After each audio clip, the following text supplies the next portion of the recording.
తను దేశానికి ప్రధానమంత్రి కాలేకపోతున్నాను ఒకే కోపంతో ఈర్ష్యతో దేశాలు తిరిగి కూడా తన దేశాన్నే పైనే దుష్ప్రచారం చేస్తున్నాం.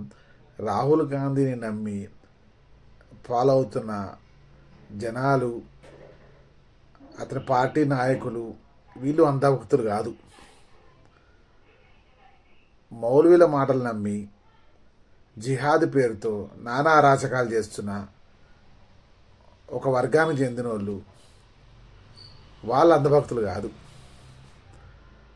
15 సంవత్సరాలైన భారతదేశానికి, భారతీయులకు ప్రపంచమంతా ఒక కొత్త గుర్తింపు తెచ్చి, అరే భారతదేశం అంటే ఇదిరా, భారతీయులంటే ఇదిరా అనేటట్టు నిరూపించిన మోదీ కోటేస్తే మాత్రం మన అంధభక్తులు అయిపోతాం.